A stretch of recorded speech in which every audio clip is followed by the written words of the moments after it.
Ahojte, často sa nás pýtate, s ktorou spoločenskou hrou začať a kedy. Dnes by som vám rada predstavila ideálnu prvú spoločenskú hru. Je to Ovocný sad s veveričkou. Táto spoločenská hra je vhodná pre detičky okolo 2, 2,5 roka, 3 rokov, záleží od dieťatka, jeho trpezlivosti a chuti hrať spoločenské hry. Výborná je preto, lebo je to kooperatívna hra. Nikto nevyhráva, nikto neprehráva, buď všetci spoluhráči vyhráte, alebo všetci proti hre prehráte. Vaším cieľom je zozbierať z ovocných stromov ovocie, skôr ako na vrchol stromu dorazí veverička. V hre máte taktiež kocku. Tou hráči hádžu a podľa toho, čo hodia, dávajú veci, a teda ovocie do košíka.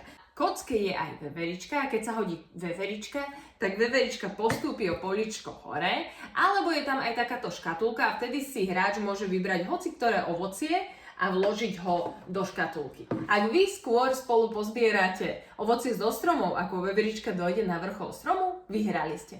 Ak vás predbehne, prehrali ste a môžete skúsiť hrať znova. Spoločenské hry ako také majú veľmi veľa benefitov pre deti. Učia sa trpezlivosti, lebo musia počkať, kým na nich dôjde rad. Učia sa dodržiavať základné pravidlá. A taktiež sa učia, ako prijímať prehru a výhru. Pri kooperatívnych hrách je to ľahšie, keďže vyhrávajú a prehrávajú spolu s rodičom a ten im ukazuje, ako sa v tej chvíli zachovať. Verím, že spoločenská hra Ovocný sad s veveričkou bude mať u vás úspech a užijete si s ňou hromadu zábavy a otvorí vám dvere do krásneho sveta spoločenských hier.